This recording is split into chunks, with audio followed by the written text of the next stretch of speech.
역대하 6장 12절에서 21절, 조금 길지만 우리가 함께 한 절씩 교독하도록 하겠습니다.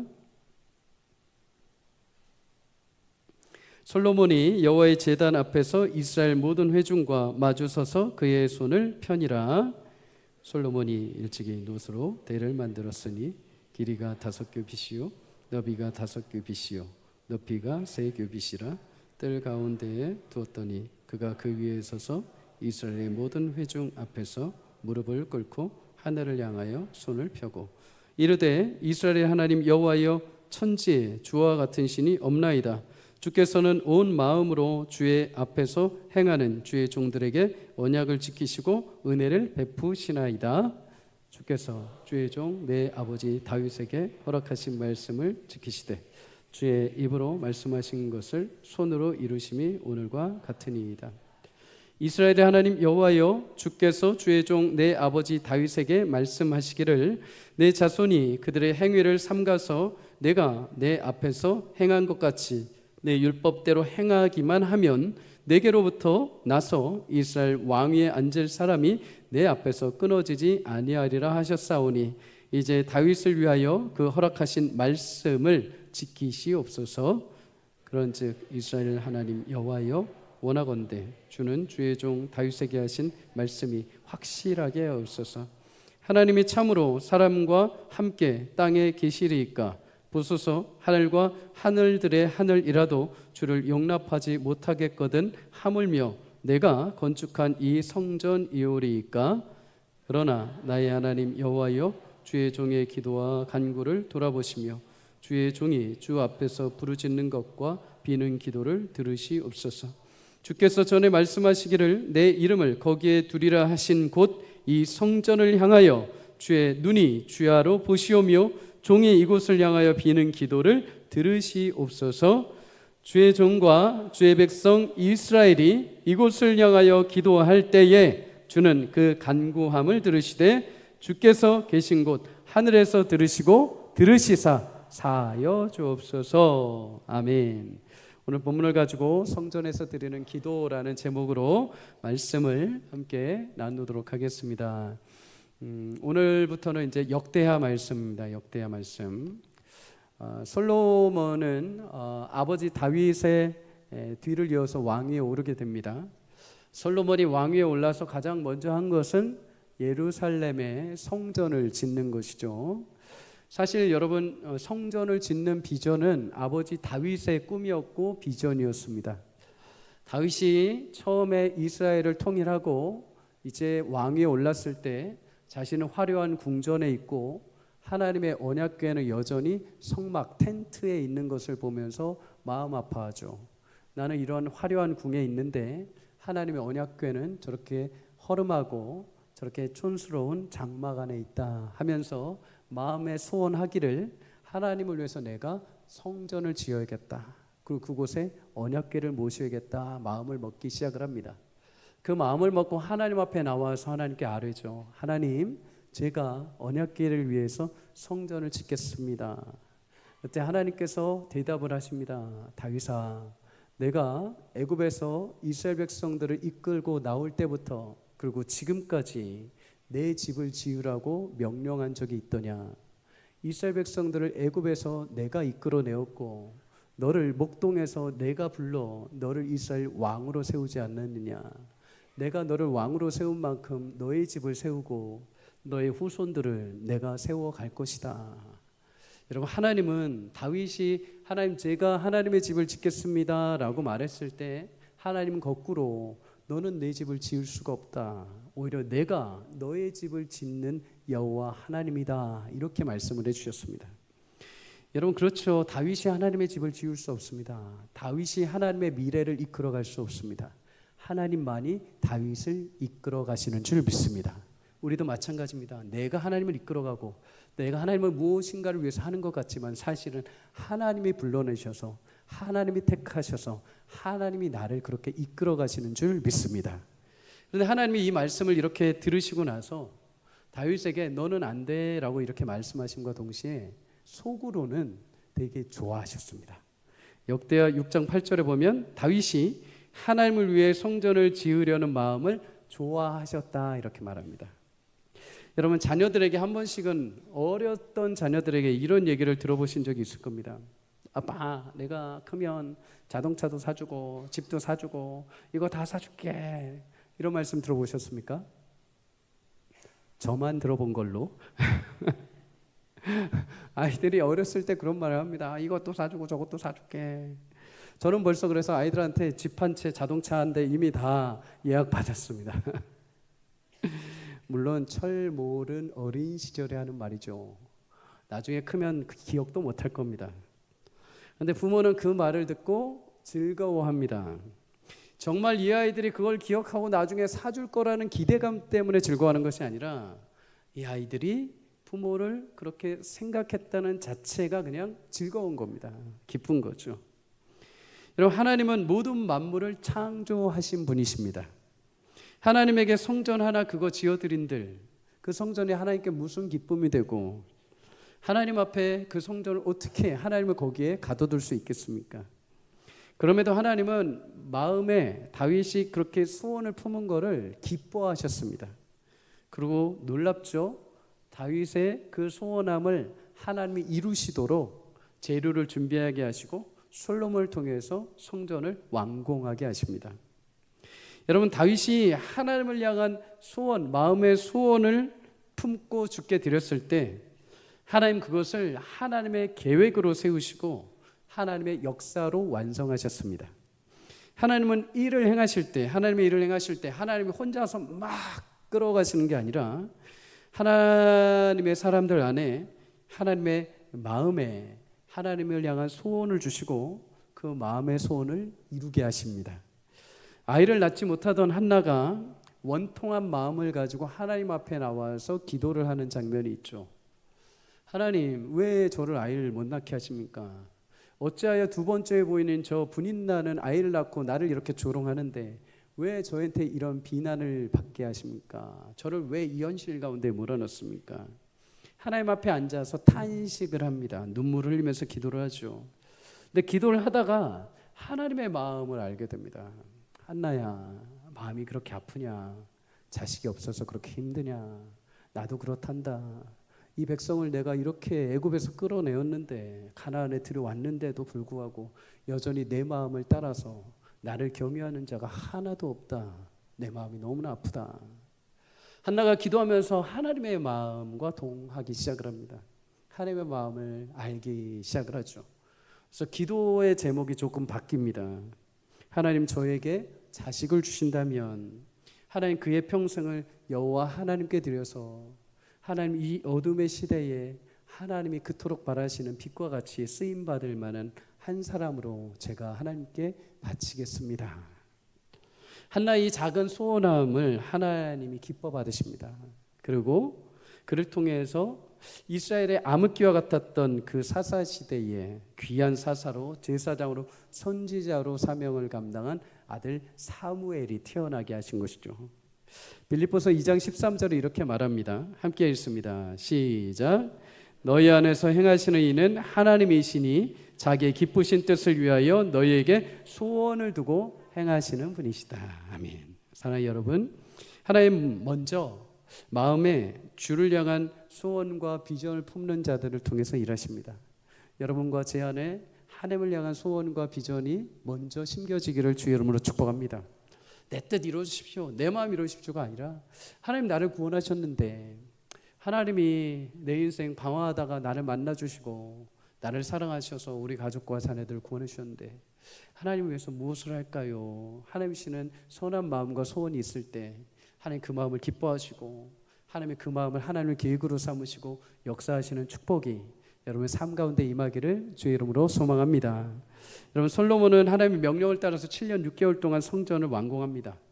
성전을 짓고 필요한 기구들을 성전 안에 배치를 합니다. 그런데 아직 성전을 완공한 기념 예배를 드리지 않습니다. 왜 그랬을까요? 중요한 게 하나 빠져 있습니다. 이게 와야 예배할 수 있습니다. 무엇이냐? 하나님의 언약궤를 모셔오는 것입니다. 사진을 한번 띄워주십시오.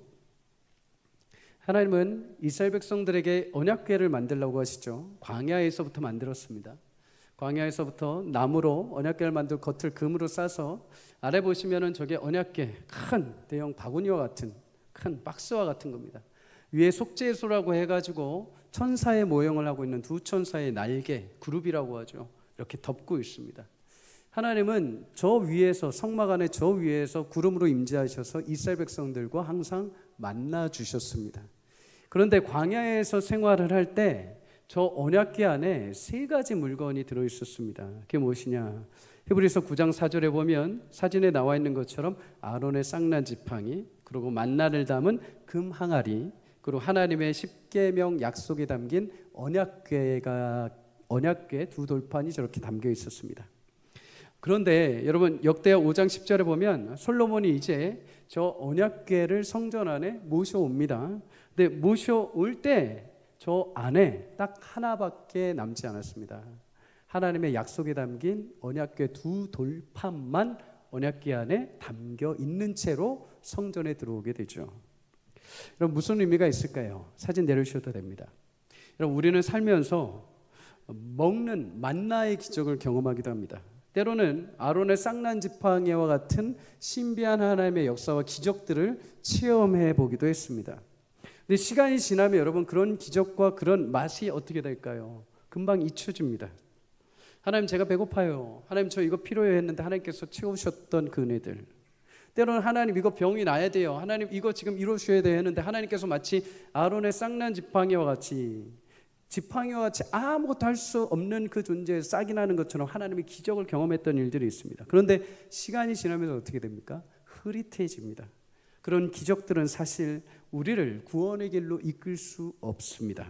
그런데 여러분 유일하게 우리를 구원의 길로 인도하는 약속의 말씀은 결코 사라지지 않습니다. 풀은 마르고 꽃은 시드나 우리 하나님의 말씀은 영원히 서는 줄 믿습니다. 하나님 말씀만이 우리를 생명의 길로 인도하죠. 말씀에 있는 곳에 하나님은 역사하십니다. 말씀에 가는 곳에 하나님은 그의 영광과 임재로 함께 하십니다. 그러니 여러분들 말씀을 우리가 읽고 말씀을 내가 암송한다는 것은 하나님이 말씀으로 나와 지금 함께 하신다는 것이죠. 언약궤가 성전에 들어왔다는 것은 이제 하나님이 약속하신 말씀이 거기 있는 것이요 하나님이 이제부터 동행하겠다라는 것입니다. 그래서 언약궤가 들어왔을 때 제사장들이 무엇을 가장 먼저 하느냐? 노래하고 하나님을 찬송합니다. 여러분 하나님이 함께 하시는데 어찌 기쁨이 없겠습니까? 그 위대하신 하나님이 오늘부터 오늘 이 시간 이후로부터 우리와 함께 하신다고 이 언약궤로 오셨는데 어찌 즐겁지 않겠습니까? 그러니 막 찬송을 합니다. 근데 이렇게 찬송할 때 어떤 일이 일어나는가? 역대 5장 14절 함께 읽습니다. 시작. 제사장들이 그 구름으로 말미암아 능히 서서 섬기지 못하였으니 이는 여호와의 영광이 하나님의 전에 가득함이었더라. 아멘. 하나님의 말씀이 임하는 그곳에 하나님의 임재가 가득한 줄 믿습니다. 우리 성전에 주의 말씀이 선포될 때 하나님의 임재와 영광이 가득하기를 주의 이름으로 축복합니다. 주님의 은혜를 찬양하고 기도할 때 주의 영광의 은혜가 가득하기를 주의 이름으로 축복합니다. 여러분 마음이 공허하고 삶이 어둠뿐이라고 생각하는 분들이 계십니까? 작은 말씀의 한 구절이라도 그 말씀 하나님 내게 주신 말씀으로 믿고 받을 때 여러분 안에 여러분 들어와서 그 말씀이 빛이 되고 여러분을 살리는 놀라운 은혜를 주실 줄 믿습니다. 특별히 말씀을 잘 사모하고 잘 길을 걸어가는 분들뿐만 아니라 지금 내 삶이 너무 무너져 있고 내가 지금 신앙에 집중할 수도 있고 집중할 수도 없고 감히 내가 말씀을 읽을 시간도 없다라고 생각하시는 그분들, 내가 감히 신앙생활하면서 암송이라는 것을 생각해 보지도 않았다고 생각하는 스스로 생각하는 그분들, 속으로 나다 싶으신 분들, 그분들은 신청하시기를 바랍니다. 신청하시기 바랍니다. 도전하는 것입니다. 여태까지 여러분들을 그렇게 나는 안 돼라고 눌러놓은 것이 무엇입니까? 여태까지 그 말씀 앞에 가야 되는데 말씀을 읽고 말씀을 암송하고 말씀이 내 안에 거해야 되는데 그 말씀을 외면하게 만든 것이 무엇입니까? 사단이지 않겠습니까? 나를 가장한 사단의 마음 아니겠습니까? 게을르게 만들고 내가 놀러 갈 시간은 있고 차 마실 시간은 있고 휴대폰 볼 시간은 있고 드라마 볼 시간은 있고 친구들과 수다 떨 시간이 있고 놀러 갈 시간, 체육할 시간이 있으면서 하나님 말씀을 잠시 읽는 시간이 없다. 사단이 주는 마음이죠. 여러분 그것을 깨고 주님 앞에 나올 수 있기를 주의 이름으로 축복합니다. 그 자리에 가만히 있으면 아무것도 이루어지지 않습니다. 하나님의 말씀을 믿고 그 앞에 나올 때 하나님의 역사가 거기서부터 시작되는 줄 믿습니다. 저는 암기력이 그렇게 좋은 사람 아닙니다. 그러나 저도 참여하진 않지만 책자로 같이 외워보려고 합니다. 그러니 매주마다 제가 성구를 읽을 때 저 목사가 잘 외웠나 안 외웠나 확인을 해보십시오. 저도 제 스스로에게 도전하는 것입니다. 말씀을 대충 알기는 합니다. 대충 어렴풋이 외우긴 합니다. 그러나 그 말씀 정자 그대로 외워본 적은 별로 없는 것 같습니다. 그러니 성도님들, 그 말씀이 우리 가운데 들어올 때 어떤 하나님의 능력으로 일하시는지, 한창수 목사님에게 임하셨던 하나님의 그 역사와 은혜가 나에게도 어떻게 하나님 일하시는지를 함께 체험해 갈 수 있기를 주의 이름으로 축복합니다. 제가 이번 부흥회를 통해서 이미 말씀드렸던 적이 있습니다. 세상에 잘난 사람들 되게 많습니다. 신앙생활하는데 말 잘하는 사람들 굉장히 많습니다. 경험 많은 사람들 많습니다. 지식이 많은 사람들 많습니다. 근데 제가 이번 부흥회를 통해서 한 가지를 분명하게 확신하고 깨달았습니다. 그 모든 것들보다 하나님 말씀에 붙들린 사람 한 사람 등장할 때 나머지 모든 사람들 부끄럽게 하신다는 것입니다. 여러분 하나님 말씀에 붙들릴 때 부끄러워지 않게 될 줄 믿습니다. 다른 상식, 다른 경험이 아니라 하나님 말씀이 내 안에 있을 때 하나님 담대하게 사용하실 줄 믿습니다. 기억력이 안 좋아서 어디까지 했는지 까먹었어요. 12절에서 13절 함께 읽습니다. 시작. 솔로몬이 여호와의 제단 앞에서 이스라엘의 모든 회중과 마주서서 그의 손을 펴니라. 솔로몬이 일찍이 노스로 대를 만들었으니 길이가 5규빗이요 너비가 5규빗이요 높이가 3규빗이라. 뜰 가운데에 두었더니 그가 그 위에 서서 이스라엘의 모든 회중 앞에서 무릎을 꿇고 하늘을 향하여 손을 폈다. 이렇게 말합니다. 여러분 솔로몬은 노스로 만든 단상을 세웁니다. 단상 위에 올라가죠. 사진을 한번 보여주십시오. 화면을 바꾸니까 이제 막 PPT도 띄우고 사진도 자신 있게 띄웁니다. 여러분 고대 국가 왕들은 건물이 완공되었을 경우에나 나라에 큰 행사가 있을 때는 단상에 오릅니다. 단상에 올라서 백성들을 향해서 이야기를 하고 손을 들고 환호성을 받습니다. 그런데 솔로몬이 단상에 오르기는 합니다. 그런데 단상에 올라서 사람들을 향해서 손을 들지 않습니다. 오직 언약궤가 있는 제단을 향해서 하나님을 향해서 손을 들었다. 이렇게 말합니다. 손을 들고 뭐라고 기도를 했습니까? 14절에 여호와여 천지에 주와 같은 신이 없습니다. 주의 종들에게 언약을 지키시고 은혜를 베푸셨습니다. 15절에 이 성전은 주께서 다윗에게 허락하신 말씀을 지키시되 주의 입으로 말씀하신 것을 손으로 이루신 것입니다. 이렇게 고백을 합니다. 여러분 솔로몬이 7년 동안 성전을 짓습니다. 7년이 넘게 솔로몬이 고생했죠. 재료를 다 취합하고 기술자들을 부르고 외부 나라에 나무를 끌어오게 하고 명령하고 다 하나하나 주관을 했습니다. 자기가 고생했습니다. 그런데 기도할 때 하나님 앞에 뭐라고 합니까? 이 성전은 하나님 제가 지은 것이 아니오 전능하신 하나님의 은혜요 하나님이 지으신 것입니다. 하나님 은혜입니다 고백을 합니다. 여러분 높은 자리에 올라갈수록 사람들이 점점 나를 시선으로 주목할수록 여러분 세상의 사람들을 향해서 손을 들기보다 하나님께 손을 드는 은혜가 있기를 주의 이름으로 축복합니다. 저는 이 모든 것이 하나님이 말씀하신 것이요 하나님이 이끄신 것입니다. 하나님의 전적인 은혜입니다. 여러분 종종 우리 연예인들이 이렇게 트로피를 딱 받고 이렇게 좋은 밤이에요 하나님께 영광 돌려요 이렇게 말을 하죠. 마땅히 그래야 됩니다. 그리스도인이라면. 근데 여러분 사람들 앞에서는 그렇게 말을 하는데 정작 내가 그 트로피를 가지고 집에 가서 골방에 들어가서 하나님 이거 하나님이십니다. 하나님이 하셨습니다. 라고 고백을 할 수 있을까요? 여러분 사람이 아니라 하나님 앞에 하나님의 은혜를 고백할 수 있기를 주의 이름으로 축복합니다. 사람들 앞에 하나님 하셨어요. 그것도 물론 해야 됩니다. 그러나 나 스스로가 하나님 앞에 독대하며 하나님 이거 진짜 하나님밖에 없습니다. 이거 하나님이 하신 것입니다. 진짜 이루신 하나님 앞에 손을 들고 고백할 수 있는 저와 여러분이 되시기를 주의 이름으로 축복합니다. 솔로몬이 하나님을 향해서 손을 펴서 기도했다라고 말합니다. 손을 든 것이죠. 성경에서 손을 든다는 것은 크게 세 가지 의미가 있습니다. 첫째는 손을 드는 것은 상대방을 해한다라는 의미가 있습니다. 사도행전 12장 1절에 헤롯 왕이 손을 들어 교회 중에 몇 명을 해하려 했다 이렇게 말합니다. 강력한 힘으로 누군가를 해하려 할 때 성경은 손을 들었다라고 말하죠. 두 번째는 누군가를 축복할 때 손을 들었다 이렇게 말합니다.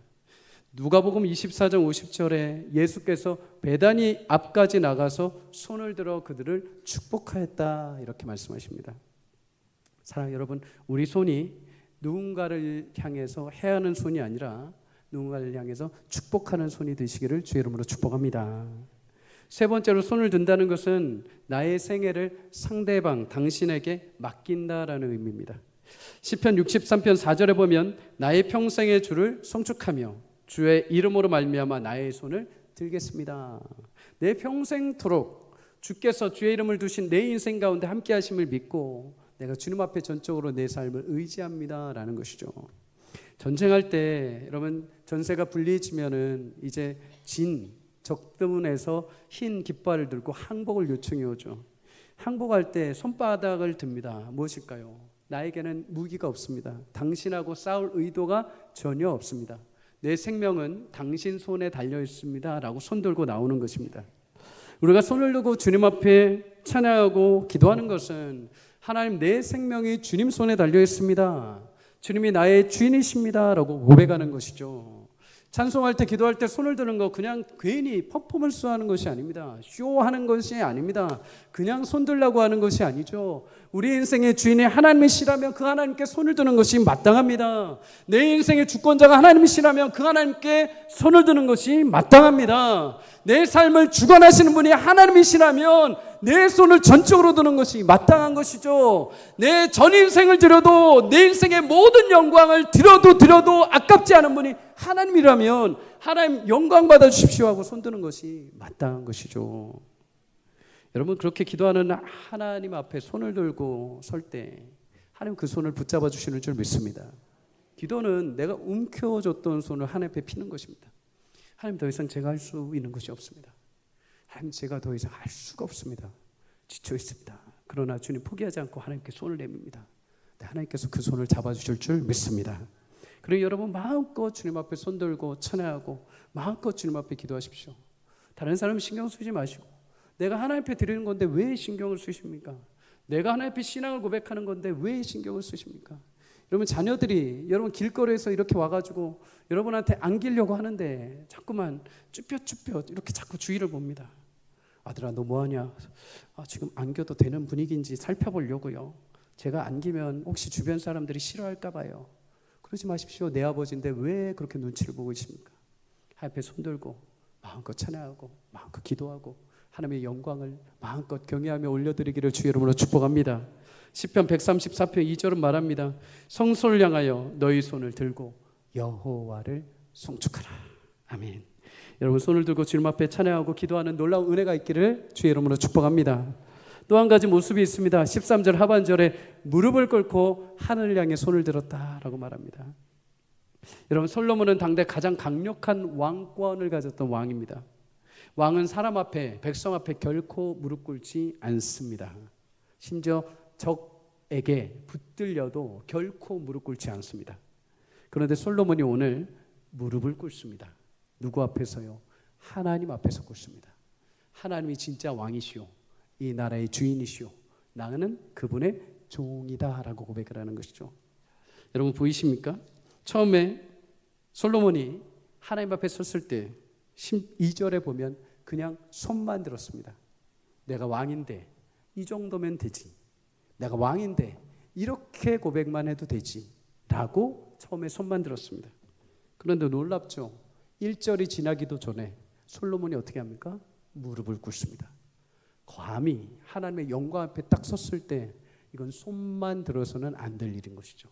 하나님 앞에 무릎을 꿇어도 모자라다는 것을 솔로몬이 체험하게 된 것입니다. 19절에 이렇게 고백합니다. 주의 종의 기도와 간구를 돌아보며 주의 종이 주의 앞에 부르짖는 것과 비는 기도를 들으십시오. 여러분, 우리는 부모님 앞을 제외하고 타인 앞에서 무릎 꿇지 않습니다. 내 자존심이 허락하지 않죠. 그러나 여러분, 우리가 반드시 무릎 꿇어야 하는 분이 계십니다. 하나님이신 줄 믿습니다. 하나님 앞에 무릎으로 나가야 합니다. 여러분, 기도는 행위이기도 하지만 하나님을 향한 나의 마음의 자세이기도 합니다. 하나님을 내가 얼마나 사랑하고 얼마나 경외하고 있는지 보여주는 또 하나의 태도이기도 합니다. 에스라 9장 5절에 보면 에스라는 하나님 앞에 나갈 때 무릎을 꿇고 여호와 하나님을 향하여 손을 들었다, 이렇게 말씀합니다. 다니엘 6장 10절에도 보면 다니엘은 하루에 3번씩 예루살렘을 향하여 창을 열고 무릎 꿇고 기도했다, 이렇게 말합니다.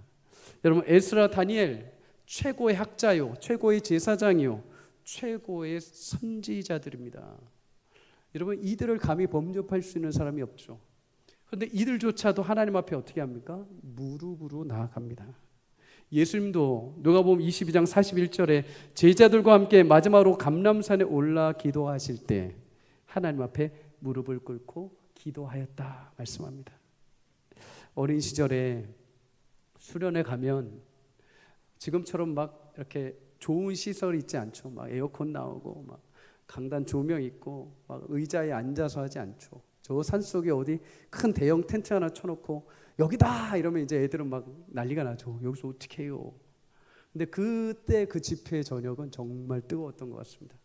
하나님 정말 은혜를 부어주시는 밤, 은혜의 단비가 막 적셔지는 밤. 그때 항상 전도사님이 항상 아이들한테 그랬어요. 무릎 꿇고 기도하라고. 무릎 꿇고 항상 엎드려 기도하라고. 처음에 이해가 안 되죠. 근데 무릎 꿇고 기도하면 항상 옆에 와서 선생님들이 어떻게 합니까? 옆에 붙잡고 자기도 무릎 꿇고 항상 눈물로 기도합니다. 하나님, 하나님 만나게 해주십시오. 하나님, 미래 하나님 동행해 주십시오. 하나님, 이 인생 하나님께서 굽어 살펴 주십시오. 그렇게 기도하고 무릎으로 나갔을 때 하나님의 자녀들이 그곳에서 하나님 만나는 거죠. 아, 하나님은 내가 감히 대할 수 있는 분이 아니라 하나님 위대하신 분이구나. 하나님, 그리고 이렇게 나를 사랑하시는 분이구나. 이렇게 교사들을 통해서 내가 뭐라고 이렇게 눈물을 흘리며 기도하게 하시는가. 그러면서 하나님의 위엄과 하나님의 사랑을 체험하게 되는 것이죠. 여러분, 유세비우스의 교회사에 보면 예수님의 형제 중에 야고보가 있는데 예루살렘 교회의 지도자였던 야고보가 성전에서 늘 무릎 꿇고 기도했다라고 기록을 합니다. 그 횟수와 시간이 너무 길다 보니까 무릎 피부가 이렇게 굳어져 가지고 낙타 무릎처럼 되었다, 이렇게 얘기를 합니다. 초대교회 사람들은 야고보를 향해서 낙타 무릎을 가진 사람, 이렇게 표현을 했습니다. 사진을 한번 보여주십시오. 왼쪽에 있는 사진이 낙타 무릎입니다. 낙타는 참 등치는 크지만 겸손한 동물입니다. 낙타 보신 분들은 아시겠지만 항상 앉을 때 그 커다란 키에서 갑자기 무릎을 확 꿇습니다. 어디서부터 꿇는 줄 아십니까? 앞무릎부터 꿇으십니다. 앞무릎부터 꿇고 아주 정중하게 무릎을 꿇습니다. 무릎 꿇다 보니까 저 무릎에 굳은 살이 저렇게 박히는 거죠. 야고보가 그렇게 무릎을 꿇며 기도했다 합니다. 여러분, 기도는 주께 무릎으로 나아가는 자리임을 기억하기를 주 이름으로 축복합니다. 무릎 꿇는 나무라고 혹시 들어보셨습니까? 아까 오른쪽에 있던 사진. 오른쪽이죠. 예. 로키 산맥 해발 3,000m 높이에 수목 한계선 지대가 있다고 합니다. 여기를 넘어가면 나무들이 자생할 수가 없는 거예요. 공기도 희박하고 바람도 너무 많고 비구름도 있기 때문에. 그래서 이 지대에 심겨진 나무들은 강한 비바람으로 인하여서 어떻게 해서든 참고 버티고 생존하기 위해서 방법을 하나 스스로 터득하는 게 뭐냐면 몸을 굽힙니다. 몸을 자기 스스로가 비틀고 웅크려서 마치 저게 무릎 꿇는 모습처럼 보이게 되죠. 그래서 저 나무를 무릎 꿇는 나무, 이렇게 부릅니다. 저 지대에 있는 나무들을. 키도 작죠. 통통하죠. 보잘것도 없죠. 나무라고 보기엔 그냥 하나의 어떤 가치 없는 형상처럼 보이죠. 근데 여러분, 이 나무에 한 가지 숨은 비밀이 있습니다.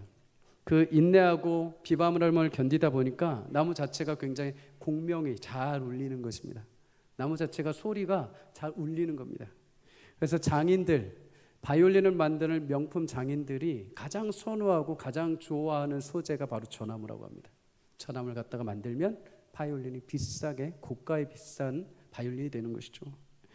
여러분, 세상의 시련 앞에서 무릎으로 죽게 나가는 것이 어쩌면 무능해 보일지 모릅니다.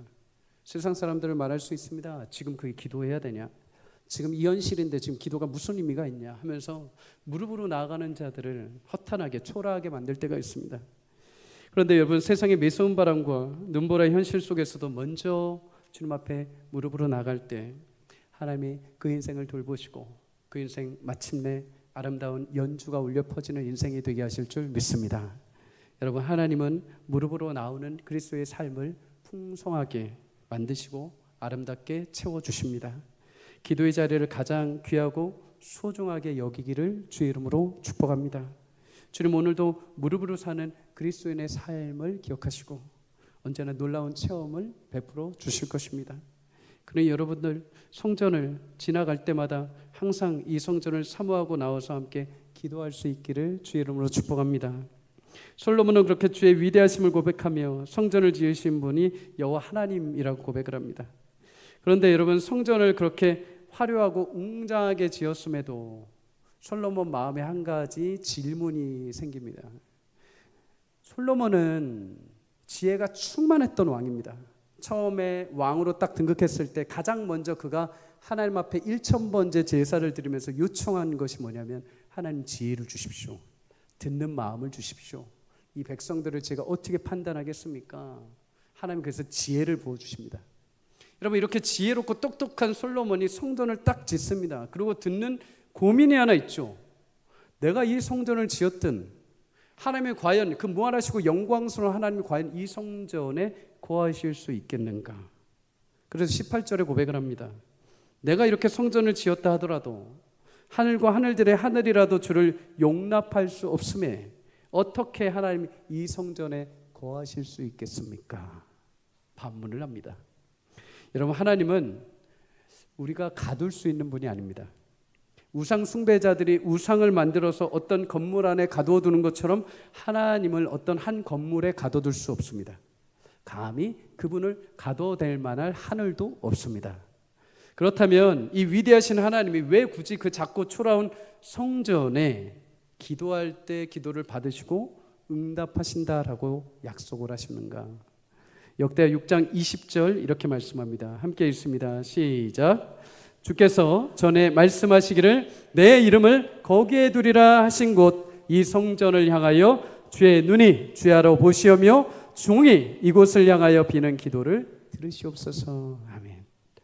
하나님은 사람이 지은 건물에 갇혀 계시는 분이 아닙니다. 하지만 하나님 특별히 솔로몬이 지은 이 건물에 주님의 이름을 두시겠다라고 약속하셨습니다. 하나님의 이름, 다시 말해 자신의 영광을 내가 여기에 두겠다.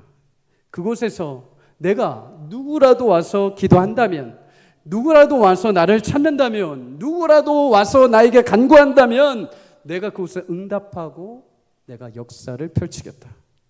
그래서 이사야 56장 7절에 내 집은 만민이 기도하는 집이다 라고 말씀하십니다. 여러분, 교회를 성전이라고 우리 흔히 부르죠. 거룩한 전, 거룩한 집이라는 것입니다. 그 이유는 이곳에 하나님이 주의 이름을 두시고 성도들이 함께 모여 예배하고 기도할 때 하나님이 임재하신다고 약속하셨기 때문에 성전이라고 부르는 것입니다. 만약 주의 임재가 없다면 이곳은 성전이 아닙니다. 그냥 건물일 뿐입니다. 성도 개인도 마찬가지죠. 고린도전서 6장 19절을 보면 너희 몸은 너희 가운데 계신 성령의 전인 것을 너희가 알지 못하느냐 이렇게 말합니다. 엄밀히 말하면 여러분과 저의 몸은 그냥 육신 덩어리입니다. 육체의 덩어리에 불과합니다. 그런 육체를 가진 우리를 성전이라고 말하는 것은 예수님 믿는 성도들을 하나님이 성전 삼으셔서 그 안에 내가 성령으로 함께 거하겠다 약속해 주셨기에 여러분과 저를 하나님은 성전이라고 말씀하시는 줄 믿습니다. 그리고 그렇게 하나님의 성령의 전이 된 성도들이 주의 이름으로 함께 모여서 예배하고 기도하는 성전을 하나님은 주목하시고 이곳에서 흘러나오는 찬송과 기도 가운데 역사하시는 줄 믿습니다. 그 하나님의 약속을 붙들고 솔로몬이 22절에서 42절까지 특별히 7가지 기도 제목을 하나님 앞에 기도합니다. 모든 시작을 여러분 읽어보시면 아시겠지만 만일로 시작합니다. 만일 우리가 이웃에게 죄를 지었을 때, 만일 우리가 범죄하여서 적군에게 패했다고 하면, 만일 우리가 범죄하여서 하나님 기근을 주시고 전염병에 우리가 시달린다고 한다면, 만일 이방인이라도 이곳에 와서 기도한다고 한다면, 만일 우리가 먼 외국 타국 땅에 가서 전쟁을 해야 되는데 이곳에 오지 못하여 성전을 향하여서 기도한다고 한다면, 만일 우리가 범죄하여서 포로로 잡혀가 이곳에 오지 못하여 성전을 그리워하며 하나님 앞에 기도한다고 한다면, 하나님 그때 주저하지 마시고 약속하신 대로 하늘에서 하나님 우리를 들으시고 우리를 용서하시고 우리를 치유하시고 우리를 회복하시는 은혜를 베풀어 주시옵소서. 여러분, 우리 인생에도 이와 같이 만일이라는 일들이 얼마나 많이 일어납니까? 질병으로, 경제적 상황으로, 관계적 어려움으로, 가족의 아픔으로 얼마든지 만일의 어려움들이 찾아옵니다. 그런데 상황과 환경, 발생하는 일, 장소, 모든 시간이 다 다르지만 최종적으로 여러분 구원과 도우심은 어디를 향해야 되는가? 우리와 함께 하신다고 이름을 두시기로 약속하신 하나님의 성전을 향해 기도할 때 하나님께서 귀하게 여러분의 삶의 그 만일을 마침내 하나님의 약속으로 바꾸시는 은혜를 주시는 줄 믿습니다. 여러분, 우리 교회가 주야로 주님이 보시고 주목하시고 간구하는 기도 가운데 하늘문을 여셔서 응답하시는 복된 교회가 되기를 주의 이름으로 축복하십니다. 하나님은 보신다, 들으신다 라고 약속하십니다. 그러기에 성전은 여러분 언제나 기도가 결코 끊어져서는 안 됩니다. 만일 하나님의 집에 기도가 사라지면 그곳은 더 이상 성전이 아니라 건물 덩어리에 불과합니다. 하나님이 본래 성전을 정하신 목적은 말씀이 선포되고 말씀이신 예수를 의지하여 기도하는 자들을 살피시고 하나님이 역사하시고자 세운 곳입니다. 그러니 여러분, 하나님의 집 성전은 곧 기도가 익숙한 곳이 되어야 됩니다. 기도가 낯선 손님이 되어서는 안 됩니다.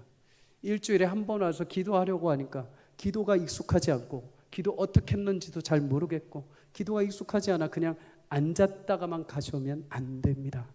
여러분, 우리 교회 모든 공간마다 기도가 낯선 손님이 아니라 주인 되기를 주의 이름으로 축복합니다. 교회의 생명과 능력과 영광은 기도에 달려 있습니다. 여러분의 영혼의 생명력은 교회의 기도에 달려 있습니다. 기도할 때 교회는 건물이 아니라 하나님이 세우신 성전이 될 줄 믿습니다. 그러니 여러분, 언제라도 교회 앞을 지나가시다가 퇴근하시며 가시다가 조금이라도 시간이 남으시면 교회에 들어오셔서, 여러분 이렇게 큰 성전 언제라도 오픈되어 있지 않습니까? 여러분을 위해서 오픈되어 있지 않습니까? 이곳에 오셔서 불 꺼진 성소에서 혼자 하나님 앞에 서서, 하나님 오늘 하루도 참 힘들었네요. 그런데 참 하나님이 도우셔서 이렇게 제가 오늘 이 저녁에 집으로 향합니다. 하나님 도우셔서 감사합니다. 내 삶에 함께해 주십시오. 하나님 만나는 은혜가 있기를 주의 이름으로 축복합니다. 재수할 때 너무나 마음이 힘들어서 아침 저녁으로 교회를 들렸었습니다. 모든 친구들은 다 대학 가서 MT 가고 즐거운 시간들을 보내는데, 하나님 저는 그렇게 모태신앙으로 고등학교까지 열심히 하나님 섬겼는데 왜 저만 이렇게 대학 떨어져서 이렇게 비참하게 하십니까? 아침에 새벽에 재수학원을 가기 전에 7시에 들려서 잠깐 기도하고 저녁에 와서 10시에 성전에 들려서 하염없이 울기 시작을 합니다. 11시, 11시 40분, 12시까지 탄식하는 거죠. 제가 어떻게 해야 됩니까? 어떻게 길을 가야 됩니까? 근데 여러분, 그 불 꺼진 지하 성전 예배당에서 하나님 그때 제 마음에 풍성하게 은혜를 채워주셨습니다. 교만했던 마음, 나의 공로를 의지했던 마음들이 다 사라지고, 하나님 귀하게 하나님 위해서 내 삶을 드리겠습니다 작정하는 마음들을 내게 부어주셨죠. 여러분, 이 성전을 그냥 건물로 만들어가지 않기를 주의 이름으로 축복합니다. 누구라도 와서 주님의 은혜를 구할 때 하나님은 이곳을 성전 삼아주시는 역사를 베풀어 주실 줄 믿습니다. 부산에서 목회를 하는 한 목사님이 간증을 한 적이 있습니다. 이분이 춘천에서 개척교회를 섬겼던 적이 있습니다. 전도사 시절에 개척교회를 섬기는데, 전도사 시절에 담임 목사님이 출타하게 돼서 새벽 설교를 급하게 담당하게 된 거죠. 이분이 아이들 부서만 맡고 설교를 하다가 이제 어른 설교를 해야 되니까 갑자기 부담이 생긴 겁니다. 한 번도 안 해봤거든요. 그래서 열심히 기도로 준비하고 새벽 5시가 새벽 기도인데 4시 50분에 미리 와서 이렇게 앉아가지고 기도를 하고 준비하고 있었습니다. 그런데 5시가 되었는데도 성도가 한 명도 안 오는 겁니다. 너무 마음에 실망이 되는 거죠. 5분을 더 기다려보자. 5분이 지나도 한 분도 안 오시는 겁니다. 개척교회가 원래 참 개척교회 섬기는 목사님들은 정말 대단하십니다. 정말 사람 없는데 또 담임 목사님이 없다 보니까 아예 성도들이 안 오는 겁니다. 그래서 이 전도사님이 실망한 마음에 그냥 하나님 앞에 기도하다 가야겠다 생각하고 이렇게 기도하기 시작을 했다고 합니다. 그런데 어디선가 음성이 들려온다더랍니다. 간증이니까 여러분, 나는 왔다, 이런 음성이 들렸다는 겁니다. 아, 주님이신가 보다. 그러면 예배를 드릴 내가 있고 예배를 받으실 주님이 오셨으면 그럼 예배하면 되지 않겠는가 하는 마음으로 단위에 올라섰다고 합니다. 단위에 서서 막 찬송을 부르기 시작했답니다. 막 찬송을 부르는데 한 2절쯤 부르다가 아무래도 다시 생각이 드는 거예요. 어제 내가 설교 준비를 열심히 하다가 잠을 못 자서 혹시라도 내가 헛것을 들었나, 내가 혹시 오판하고 있는 거 아닌가. 그래 기왕 올라왔으니까 빨리 찬송 부르고 빨리 기도하고 가야겠다, 이런 마음의 생각을 딱 하고 있는데 그때 또 한 번 음성이 들리더랍니다. 내가 혼자 오지 않았다.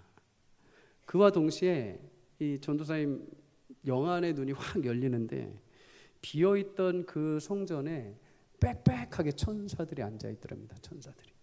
그 작은 뒤에 중위층에도 천사들이 빼곡하게 앉아있는 게 보이더라고요. 이게 황홀경에 들어간 거죠. 너무나 신비하고 너무나 감격스러웠답니다. 내가 뭐라고 주님이 여기에 천군천사를 통해서 이 자리에 앉아 계시는가, 너무나 감사한 거죠. 그래서 그 새벽에 주님이 오시고 천사들이 앉아 있어서 너무 감사해서 막 눈물로 찬송을 하고 천사들 앞에서 준비한 설교를 막 했다고 합니다. 최선을 다해서 설교를 막 이렇게 했던 거죠. 한참을 설교하고 있는데 저 뒤에서 문이 이렇게 빼곡이 열린다고 합니다. 빼곡이 열리더니 고등학생 지혜라는 아이가 이렇게 문을 열고 이렇게 보더니 이렇게 슬그머니 들어오더랍니다. 얘가 지 표정 보니까 얘가 이상하게 생각을 한 겁니다.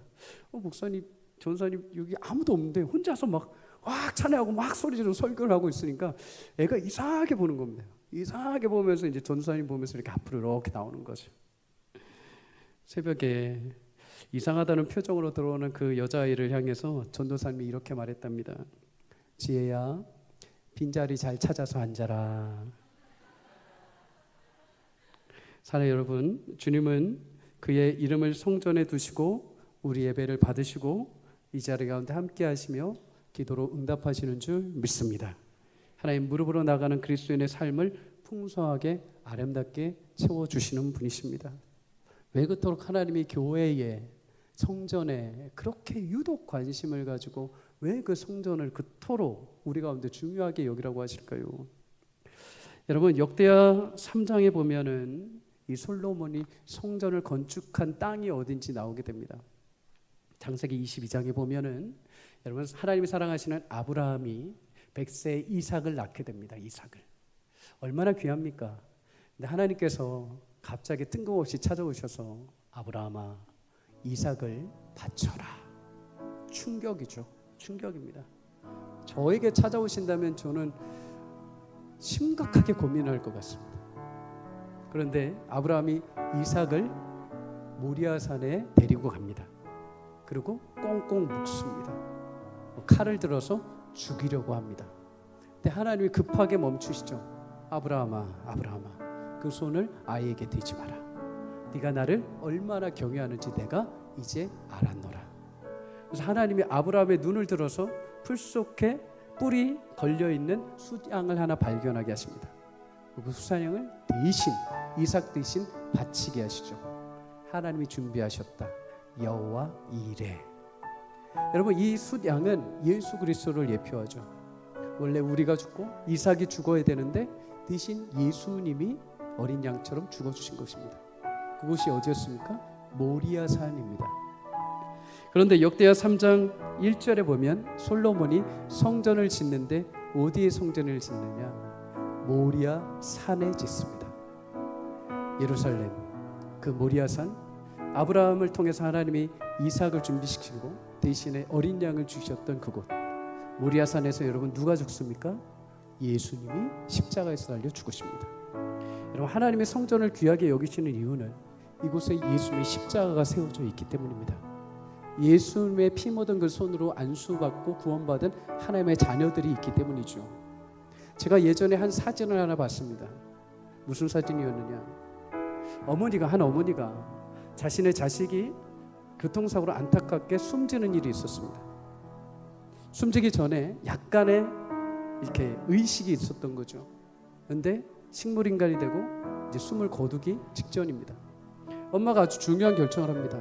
아이의 장기를 다른 사람들에게 나눠주겠습니다. 그 아이의 장기가 다른 사람들에게 전부 다 갔습니다. 근데 하루는 한 아이가 그 엄마를 찾아왔습니다. 그 자신을 소개합니다. 당신의 귀한 자녀의 심장이 제 안에 뛰고 있습니다. 엄마가 그 아이를 딱 보자마자 어떻게 했을까요? 살며시 다가가서 그 아이의 심장에 귀를 기울였습니다. 왜요? 내 아이의 심장이 여기서 뛰고 있거든요. 여러분 하나님의 교회를 향해서 귀 기울이신 이유는 딱 하나입니다. 자신의 사랑하는 독생자 예수의 피가 이곳에 있기 때문입니다. 자신의 사랑하는 독생자의 그 사랑의 증표가 이곳에 있기 때문이죠. 여러분과 저는 그 예수님의 사랑의 그 증표를 받은 자들인 줄 믿습니다. 그래서 하나님은 항상 교회를 향해 성전을 향해 항상 귀를 기울이시는 것입니다. 여러분 언제라도 교회에서 하나님을 향해 기도할 때 하나님이 들으시고 역사하시고 응답하시는 놀라운 은혜가 여러분의 삶에 임하기를 주의 이름으로 축복합니다. 하나님 지금도 귀 기울이시고 들으시고 보시고 하늘문을 여셔서 응답하시는 놀라운 역사를 여러분에게 베풀어 주실 것입니다. 그 은혜를 한 주간 누리며 살아가는 저와 여러분이 되시기를 주의 이름으로 축복합니다.